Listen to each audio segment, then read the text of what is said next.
नमस्कार, ये आकाशवाणी पटना है। अब आप संजीव कुमार वर्मा से प्रादेशिक समाचार सुनिए। पहले मुख्य समाचार। पेरिस ओलंपिक में भाला फेंक स्पर्धा में नीरज चोपड़ा ने रजत पदक जीता। हॉकी में भारतीय टीम ने 52 साल बाद लगातार दूसरा कांस्य पदक हासिल किया। पूरे देश में एक सप्ताह तक चलने वाला हर घर तिरंगा अभियान आज से शुरू।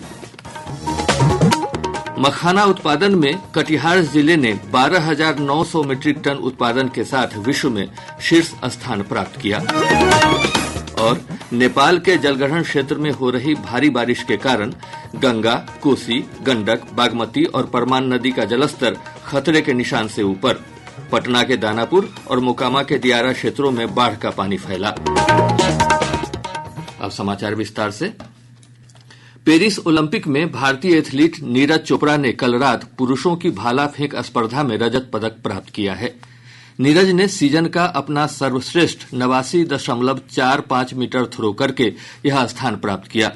वहीं हॉकी में भारतीय टीम ने 52 साल बाद लगातार दूसरी बार कांस्य पदक हासिल किया है।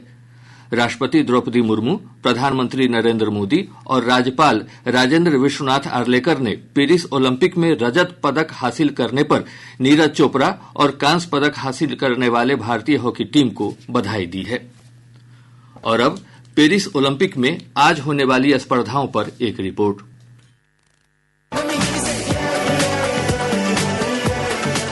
गुरुवार को पेरिस ओलंपिक खेलों में पिछले कुछ दिनों से चल रहा पदक का इंतजार खत्म हुआ और भारत को एक रजत और एक कांस्य पदक मिला। टोक्यो ओलंपिक खेलों के स्वर्ण पदक विजेता नीरज चोपड़ा ने 89.45 मीटर का थ्रो कर पुरुषों की जेवलिन थ्रो स्पर्धा का रजत पदक जीता। इस इवेंट का स्वर्ण पदक पाकिस्तान के अरशद नदीम ने 92.97 मीटर थ्रो करके अपने नाम किया। अरशद ने नया ओलंपिक रिकॉर्ड भी बनाया। पुरुष हॉकी में भारत ने लगातार दूसरे ओलंपिक खेलों में कांस्य पदक जीता। भारतीय टीम ने कप्तान हरमनप्रीत सिंह के 2 गोल्स की बदौलत स्पेन को 2-1 से शिकस्त दी। आकाशवाणी से बात करते हुए हरमनप्रीत सिंह। अमेजिंग गेम, जो हमें अपने आप पे बिलीव था डे 1 से कि हम अच्छा करेंगे इसमें, बट अनफॉर्चुनेटली जो गोल्ड का सफर था वो नहीं हम कर पाए। बट आई थिंक जो हमने ब्रॉन्ज मेडल जीता है और बैक टू बैक जीता है, ये हिस्ट्री है हॉकी के लिए बहुत बड़ी बात है और इंडिया के लिए बहुत बड़ी बात है। भारतीय हॉकी टीम ने ओलंपिक पदक के साथ गोलकीपर PR श्रीजेश को विदाई दी। पुरुष हॉकी का स्वर्ण पदक का मुकाबला नेदरलैंड्स और जर्मनी के बीच हुआ। निर्धारित समय तक दोनों ही टीमें 1-1 से बराबरी पर थीं,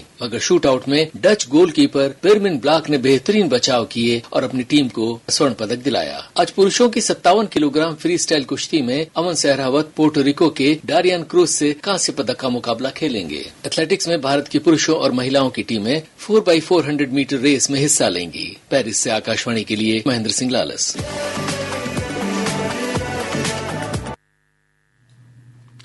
देशभक्ति की भावना को बढ़ावा देने के लिए देश में हर घर तिरंगा अभियान आज से 15 अगस्त तक चलाया जाएगा। केंद्रीय संस्कृति और पर्यटन मंत्री गजेंद्र सिंह शेखावत ने लोगों से अनुरोध किया कि वे घर पर तिरंगा फहराएं और तिरंगे के साथ सेल्फी लेकर हर घर तिरंगा वेबसाइट पर अपलोड करें।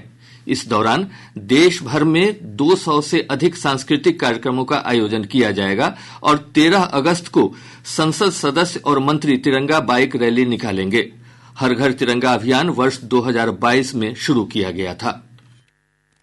देश के हर घर तक तिरंगा पहुंचे, सम्मान के साथ में तिरंगा फहराया जाए। इस बार भी 9 से 15 तारीख तक तिरंगा उत्सव मनाया जाएगा, जिसमें अनेक कार्यक्रम होंगे। देश के सभी प्रमुख भागीदार इसके साथ जुड़ करके और आम जन की भागीदारी सुनिश्चित करते हुए ये एक सफल आयोजन हो और पूरा विश्व एक बार फिर भारत की सामूहिकता की शक्ति को अनुभव कर सके। वक्फ संशोधन विधेयक 2024 को संयुक्त संसदीय समिति को भेज दिया गया है। अल्पसंख्यक कार्य मंत्री किरण रिजिजू ने लोकसभा में विधेयक पेश करते हुए कहा कि सरकार प्रस्तावित कानून के आगे की जांच के लिए तैयार है। उन्होंने कहा कि केंद्र सरकार के पास इस विधेयक के बारे में छिपाने के लिए कुछ भी नहीं है। अपने सरकार की ओर से हम पक्ष रखना चाहते हैं कि ज्वाइंट पार्लियामेंट्री कमेटी गठन करके इस बिल को रेफर किया जाए और फिर ऑल पार्टी अपने संख्या के हिसाब से वहाँ पे विस्तार से चर्चा करें। इस कमेटी को अधिकृत रूप से यहाँ से आप पास कर दीजिए और भविष्य में हम खुले मन से इस तरह का आपका सजेशन हम जरूर सुनेंगे, लेकिन देश के लिए जो सही है हम जरूर करेंगे। श्री रिजिजू ने कहा कि इस विधेयक का उद्देश्य धार्मिक निकाय के कामकाज में हस्तक्षेप करना नहीं है। इस बिल में जो भी प्रावधान है, आर्टिकल 25 से लेकर के 30 तक किसी रिलीजियस बॉडी का जो फ्रीडम है उसमें कोई हस्तक्षेप नहीं किया जा रहा है, ना ही संविधान का किसी भी अनुच्छेद का इसमें उल्लंघन किया गया है। इसमें हमने जो ब्रॉड बेस किया है, किसी का हक छीनना तो बात छोड़ दीजिए, जिनको हक नहीं मिला है उनको हक देने के लिए ये बिल लाया गया है। केंद्रीय मंत्री ने कहा कि यह कानून सच्चर समिति और पिछली सरकारों की विभिन्न समितियों की सिफारिशों के अनुसार लाया गया है।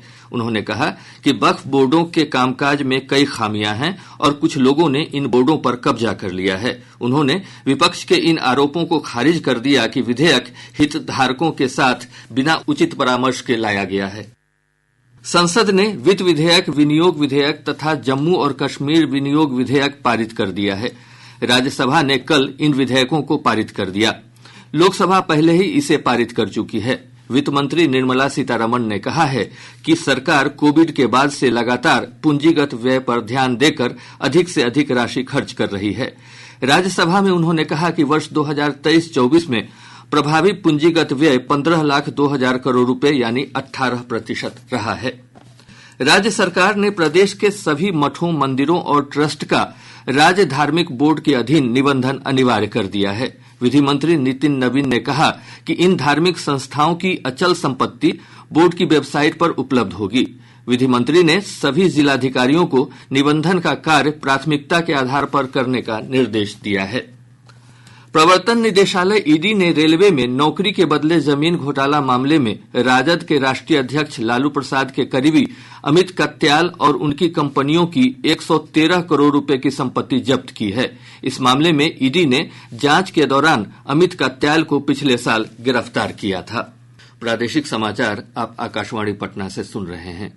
ताजा समाचारों के लिए आप हमारे एक्स हैंडल AIRnews_पटना पर जा सकते हैं। मखाना उत्पादन में कटिहार जिले ने विश्व स्तर पर शीर्ष स्थान प्राप्त किया है। राज्य सरकार के उद्यान निदेशालय की ओर से जारी आंकड़ों के अनुसार कटिहार जिला 12,900 मीट्रिक टन मखाना के उत्पादन के साथ सूची में पहले स्थान पर है। वहीं पूर्णिया जिला 11,652 मीट्रिक टन मखाना उत्पादन के साथ दूसरे, जबकि दरभंगा जिला तीसरे स्थान और मधुबनी जिला मखाना उत्पादन में चौथे स्थान पर है।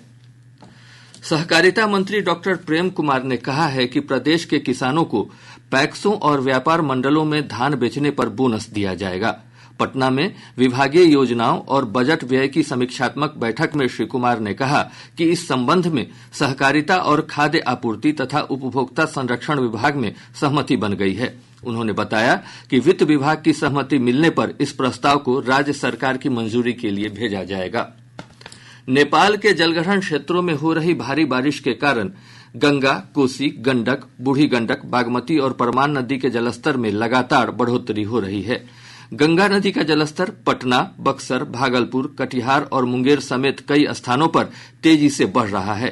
नदी पटना के गांधी घाट पर खतरे के निशान से 10 सेंटीमीटर ऊपर बह रही है। वहीं दीघा घाट और हाथीदह में नदी का जलस्तर चेतावनी स्तर के पार पहुंच गया है। दानापुर और मोकामा के दियारा क्षेत्रों में बाढ़ का पानी प्रवेश कर गया है। इससे तट पर लगी फसलें जलमग्न हो गई हैं। बढ़ते जलस्तर के मद्देनजर जिला प्रशासन ने गंगा नदी में नावों के परिचालन पर रोक लगा दी है। इधर अररिया में परमान सहित कई बरसाती नदियां उफान पर हैं। एक रिपोर्ट। मानसूनी बारिश के कारण जगह जगह जल जमाव की स्थिति उत्पन्न हो गई है। इसके चलते आवागमन और जनजीवन पूरी तरह प्रभावित हुआ है। परमान नदी सहित सभी छोटी बड़ी और बरसाती नदियां पूरे उफान पर हैं। हालात पर नजर रखी जा रही है। आकाशवाणी समाचार के लिए अररिया से मैं गौतम सिंह सहगल। इधर बागमती नदी मुजफ्फरपुर के रुन्नी सैदपुर और बेनीबाद में लाल निशान के ऊपर बह रही है। सीतामढ़ी से हमारे संवाददाता ने बताया कि नदी का जलस्तर सोनाखान, डुब्बा घाट और कटौझा में खतरे के निशान से ऊपर पहुंच गया है। वहीं गंडक नदी गोपालगंज के डुमरिया घाट में लाल निशान से लगभग 30 सेंटीमीटर ऊपर बह रही है। बूढ़ी गंडक खगड़िया में खतरे के निशान के पास पहुंच गई है। मौसम विभाग ने आज बक्सर, रोहतास, कैमूर, औरंगाबाद और गया समेत 5 जिलों में भारी बारिश का अलर्ट जारी किया है। वहीं शेष स्थानों पर हल्की से मध्यम बारिश की संभावना है।